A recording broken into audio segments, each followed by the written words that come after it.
Hi, I'm Jared Stillman, and I'm here with my friends at LP Pencil Box. I host the afternoon show, Jared and the GM, on ESPN 1025 The Game. So, a lot of people ask questions to me about my job, and I'll hear things like, how did you get your job? Or, my son loves sports, he would love your job. Or, my daughter loves sports, she would love your job. And the truth is I think part of having a job that you love is being passionate about what you do. For me, it's really simple. Growing up as a kid, I grew up here in Nashville, just like many of you, and I was always a huge sports fan. My dad loved the Atlanta Braves. They were on TBS every night, and they were really, really good. Chipper Jones and Greg Maddux and Tom Glavine and John Smoltz, and they were good every single night. And I would watch the games, and I would love the game. I loved the games. Obviously, when the Titans moved here and the Preds started, I fell in love with both of them. I was a huge Vanderbilt fan growing up. I was a big sports fan. But I also had a very opinionated personality. And so that was always the case, even going back to middle school, high school, etc. So that never really changed. I knew that when I was in school, I knew that what I wanted to do was I wanted to do something in sports. I didn't know what it was. I didn't know if I wanted to be a general manager, if I wanted to be a commentator. I wasn't sure what I wanted to do, but I knew that what I wanted to do, I wanted it to be in sports. And so when I was in high school, I even did little programs for our basketball games. And I was on the team, but I would do programs for our games just kind of because I was bored and I enjoyed it. A second thing was getting to know people. I've always had kind of a personality where I've always networked really well. I've always talked with people. I've always gotten to know people. I think one of the most important things in life is that communication, especially in my business, communication is a two-way street. So every time you meet somebody, get to know something about them. And it doesn't matter who they are, because they may be someone important later down the road or something else, but just get to know them. And it never hurts to pick up the phone, and it never hurts to ask for something. When I was picking a college, I wanted to go somewhere that had a good sport administration program. And there were a handful of schools around the country that really fit that bill. I knew I wanted to be in sports. I wasn't sure which, so I wanted a good sport administration program. I looked at a couple different colleges, but I always knew that I was going to go to college, and I always knew that I was going to go after the sport administration degree. I decided to go to Louisville, and it was the perfect school for me. When I was there, I reached out to the women's basketball team, and I asked if they needed any help. So I signed on as a student manager. My freshman year, we went to the Final Four, and I was literally all over ESPN on the bench, and I was cheering, and I was excited, and I pretty much did that my first year free. I volunteered my services, and I never even thought twice about it. I thought it was cool. I felt like I was on the team because we all put so much in, and we all cared so much. I got to know a lot of different people when I was at Louisville. We were a really good team. We had a really good coaching staff. As I said, I networked really well. I volunteered for a lot of opportunities, including doing PA, which is public address announcing, and I would do it for almost every sport at Louisville. Softball, baseball, soccer, volleyball, literally every sport I could do, I would do. Now batting, the third baseman, number 23, Adam Duvall. And I just enjoyed it. I got into every game. I enjoyed it. I enjoyed all of my time at college. I volunteered. I ended up being the guy in the crowd during college. And again, this was all volunteer. But I ended up being the guy in the crowd who they would throw it to out in section 214. All right, thanks, Sean. We're out here with our friends at Dean's Milk. Dean's Milk, the cool body fuel. And I got really into that. And a lot of people would make fun of it, but I didn't care. It didn't matter. I did not care what anybody else said. It did not matter to me one iota. I was only focused on what I was trying to do. And it was then that I realized that I really wanted to be a broadcaster. So this is about my third year in college.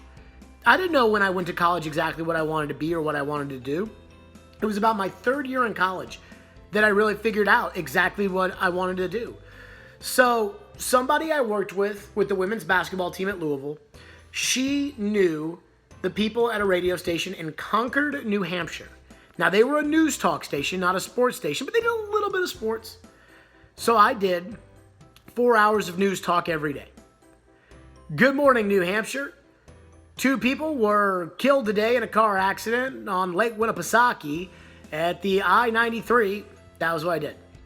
And I didn't love it, but New Hampshire was kind of a culture shock for me. It was cold.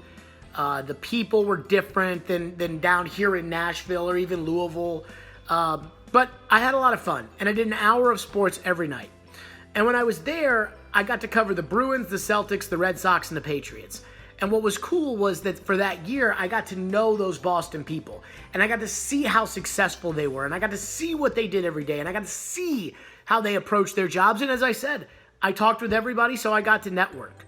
I listened to a lot of sports talk radio at that point because I knew that's what I was doing. And I really listened to guys I thought were the best. Colin Cowherd, who's now on Fox, he was at ESPN. Michael Felger is a radio host in Boston who I still listen to today. But when I was there in New Hampshire, I listened to that show every single day. So when the ESPN affiliate in Louisville expanded, they brought over a host from the other station, a guy named Drew Diener. And I networked with Drew, and I knew who Drew was from when I was in college. So I got to know Drew. And when he made the move, I called him and said, hey, just want to pick your brain on some things. And Drew said, why don't you come co-host with me? And that's kind of what I was trying for the whole time. But I said, sure, and I jumped at it. And so for 2 years in Louisville, we were on the radio, and we were this unstoppable duo. We enjoyed our jobs. We enjoyed each other. We enjoyed pushing each other to be better. And I worked with a great crew in Louisville, and I learned so much. And everything in Louisville was hands-on. Everybody did everything there. And it didn't matter if you were the top guy on the totem pole, if you were the vice president, it didn't matter. You knew how to do everything. You knew how to fix everything. You knew how to talk to the right people. You knew what you were doing. And then, because I was at an ESPN affiliate, the station here in Nashville was looking for somebody, and they reached out to me. And deep down inside, I kind of told myself, you know what, this is what you're meant to do. And I moved back home, and I did a morning show for a year, doing the mornings, a solo show, just me by myself. I originally had a partner, but after a month, he left, and then it was just me by myself. And it was a really exciting experience. And every day, I mentioned Colin Cowherd, but every day I felt like I went on the air and I got to be Nashville's Colin Cowherd. And then after a year, the radio station came to me and they said, we'd like to pair you with Floyd Reese, the former general manager of the Titans. And Floyd was the general manager when I fell in love with the Titans when they moved here from Houston and they went to the Super Bowl, and they were really, really good. And I jumped at that opportunity. And so every day, we work so hard, but we enjoy what we do. And the truth is when you enjoy what you do, it doesn't really feel like work. I'm sure a lot of you are in classes and you take history and science and math, and those are so important. And some of you might be very, very passionate in that. And if you are, good, go for it. Go do that. But whatever you're passionate in, if that's what you choose to do for a living, you're going to love getting up every morning and going to work. If you love what you do, and if you work hard and you think about it and you network and you volunteer and you get to meet the right people, you're going to find a job that you absolutely love. And that's how I ended up with my job. And every day it's a joy. We get to talk football, hockey, Predators, Titans, NFL draft. But really it's the time we get to spend together.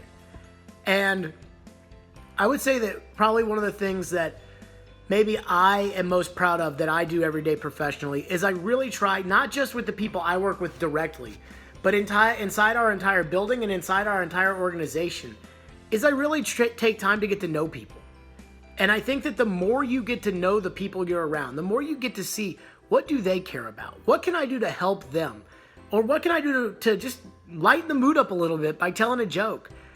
The more you do things like that, the more you really connect with people. And it's the easier it is for you to, I don't want to say get what you want, but it is an easier way for you when you get to know people for them to be able to help you. They're more willing to help you in that regard.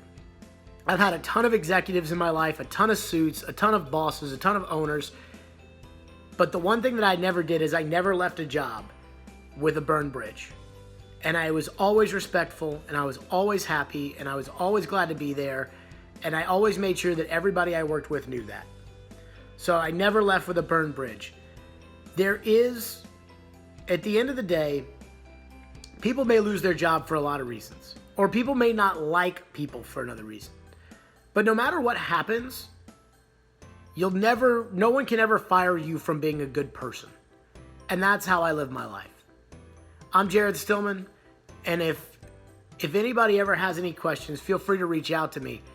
But just know that there's a lot that goes into being successful. The number one step is to find your passion.